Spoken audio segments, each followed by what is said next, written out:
Glad to welcome our next guest this morning, the play-by-play announcer with the Oilers Radio Network on 630 CHED, Jack Michaels. How you doing, Jack? Jeremy, I'm good. How are you? I'm doing good. Obviously, you're aware of the Humboldt hockey team tragedy from Friday night. Share your thoughts on it, Jack, and how really the hockey world and Canadians from coast to coast have come together. Yeah, I mean, it's one of the special things you realize about living up here. Jeremy, as you may know, I'm an American, and really as an outsider, if someone were to ask me, give me a snapshot of what your life has been like the last 8 years in Western Canada, I'd hand them a picture of that photo with the team celebrating a playoff win in that locker room a few weeks ago, that team photo that's all over the internet. It just captures the very best of what Western Canada has to offer. A bunch of 18-year-old kids, happy as clams with their whole lives ahead of them. And, out of this tragedy, it's that photo and not the scenes from the accident or anything like that I'll try to hold true, because that for me tells all stories of anyone growing up here, let alone that hockey team. So it's heartbreaking, but that photo for me, when I zoom in on those faces, that represents the best of all that Western Canada has to offer.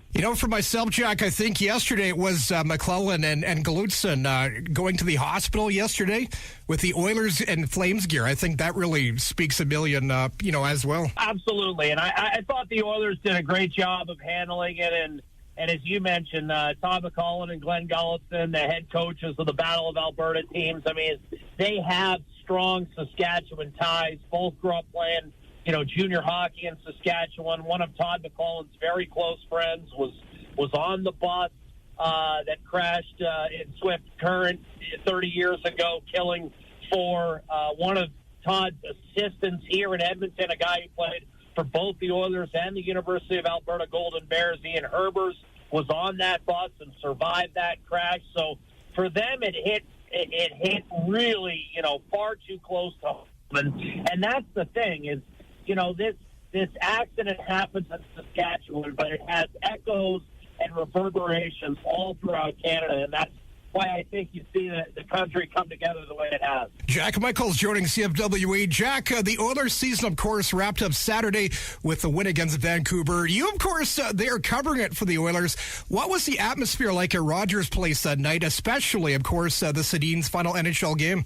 Well, I mean, that's another scenario where you're just proud to live here. You come out of that building that night, and the Sedins, as you know, Jeremy, for years, tortured the Oilers. I mean, just absolutely crucified them on certain nights.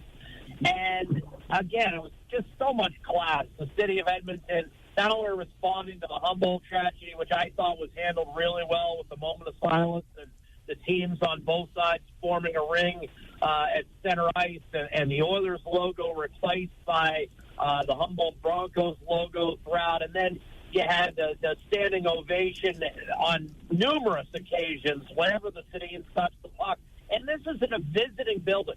And in a visiting building where, again, these fans had every reason to feel somewhat mixed feelings or acrimonious feelings, considering the way the Sedins put it to the Oilers on so many nights over the last decade and a half.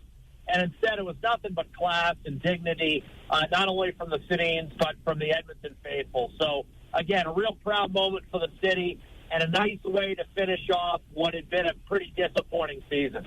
Jack Michaels joining CFWE. Jack, let's get right to it. The burning $1 million question right now that every Oiler fan wants to know: why are we not heading into the playoffs? If I had that answer, you'd probably be looking at about a 4-hour extension of your show, Jeremy. I mean, I'm as mystified as the next guy. I think it started with early in the season, a crisis of confidence on the penalty kill and in net.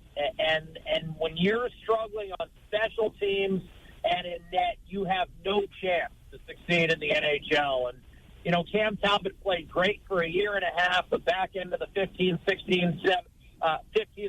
season, and then obviously the year prior when he led the Oilers to 103 points and could arguably have gotten the team MVP, even though Connor McDavid won the MVP of the whole league. he wasn't as good as he needed to be, but he had plenty of company early in the season. And it started on the penalty kill, and then if you look deeper at Edmonton's problems, I mean, when they didn't have Connor McDavid going, they didn't have the reliable secondary scoring. I mean, Milan Lucic, I think, finished his season with 1 goal in 46 games. Some of the wingers, the younger wingers that Edmonton depended on, didn't have the seasons they were hoping. Certainly, Patrick Maroon being moved at the deadline, but he did not have the same impact playing on McDavid's wing that he had the year prior. And ultimately, the defense, with Andre Sekera missing the first half of the year and Oscar Klefbom playing most of the year with a banged-up shoulder, did not have enough depth to carry the club through. The only person on defense who took a major step forward this year was Darnell Nursen. And even a rock like Adam Larson, Jeremy, I mean, he was away from the team for a couple of weeks with the sudden and tragic passing of his father. It was just one of those years where the year before everything seemed to go right. This year, nothing seemed to go right for the Oilers on the ice. Jack, you're on your way to Peter Chiarelli's year-end press conference right now at Rogers Place. How would you rate some of the moves he's made this season? It's actually, this is Todd McClellan's press. Todd, sorry, yes. Yeah. You know what? I mean, again, I think that everything's now being viewed with a prism focused only on this season. I think when you bring Todd McClellan and Peter Chiarelli, two proven commodities in the National Hockey League, you have to look at the whole of their 5-year contributions. You bring them in on a 5-year contract. They just completed year 3. Without Chiarelli and McClellan, this team was nowhere near playoff contention. I mean, 8 losing seasons in a row from 2009 right through 2016. They go to the playoffs. They take a step back this year. I don't think we'll know the magnitude of their contributions, and I don't think it's fair to evaluate them until the 5 years is complete. And that's the way I feel about trades like the move that brought Cam Talbot to Edmonton, the move that brought Patrick Maroon to Edmonton, the move that brought Adam Larson and sent Taylor Hall the other way. A year ago, no one was complaining about the Hall-Larson trade. Eberle Strome, neither club made the playoffs. I think that trade has a bit of an incomplete grade right now. And, I almost think of it as my collegiate transcript there, Jeremy. A lot of incomplete. Let's wait and see what happens, at the end of the next 2 years before we can, completely evaluate everyone's jobs. Because I think when guys like Peter Chiarelli and Todd McClellan come in, they're thinking long-term picture, not the short-term. Jack Michaels, voice of the Oilers Radio Network. Heck of a season, Jack. Thanks for joining us. Absolutely, Jeremy. Anytime.